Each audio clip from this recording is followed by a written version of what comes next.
Zechariah chapter 14. Behold, the day of the Lord cometh, and thy spoil shall be divided in the midst of thee. For I will gather all nations against Jerusalem to battle, and the city shall be taken, and the houses rifled, and the women ravished, and half of the city shall go forth into captivity, and the residue of the people shall not be cut off from the city. Then shall the Lord go forth, and fight against those nations, as when he fought in the day of battle. And his feet shall stand in that day upon the Mount of Olives, which is before Jerusalem on the east, and the Mount of Olives shall cleave in the midst thereof toward the east and toward the west, and there shall be a very great valley, and half of the mountain shall remove toward the north, and half of it toward the south. And ye shall flee to the valley of the mountains, for the valley of the mountains shall reach unto Azal, yea, ye shall flee, like as ye fled from before the earthquake in the days of Uzziah king of Judah, and the Lord my God shall come, and all the saints with thee. And it shall come to pass in that day, that the light shall not be clear, nor dark. But it shall be one day which shall be known to the Lord, not day, nor night, but it shall come to pass, that at evening time it shall be light. And it shall be in that day, that living waters shall go out from Jerusalem, half of them toward the former sea, and half of them toward the hinder sea, in summer and in winter shall it be. And the Lord shall be king over all the earth, in that day shall there be one Lord, and his name one.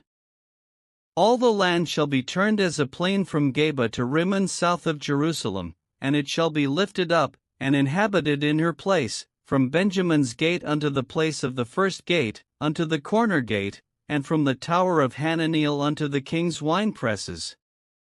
And men shall dwell in it, and there shall be no more utter destruction, but Jerusalem shall be safely inhabited. And this shall be the plague wherewith the Lord will smite all the people that have fought against Jerusalem: their flesh shall consume away while they stand upon their feet, and their eyes shall consume away in their holes, and their tongue shall consume away in their mouth. And it shall come to pass in that day, that a great tumult from the Lord shall be among them, and they shall lay hold every one on the hand of his neighbor, and his hand shall rise up against the hand of his neighbor. And Judah also shall fight at Jerusalem, and the wealth of all the heathen round about shall be gathered together, gold, and silver, and apparel, in great abundance. And so shall be the plague of the horse, of the mule, of the camel, and of the ass, and of all the beasts that shall be in these tents, as this plague. And it shall come to pass, that every one that is left of all the nations which came against Jerusalem shall even go up from year to year to worship the King, the Lord of hosts, and to keep the Feast of Tabernacles. And it shall be, that whoso will not come up of all the families of the earth unto Jerusalem to worship the King, the Lord of hosts, even upon them shall be no rain. And if the family of Egypt go not up, and come not, that have no rain, there shall be the plague, wherewith the Lord will smite the heathen that come not up to keep the Feast of Tabernacles.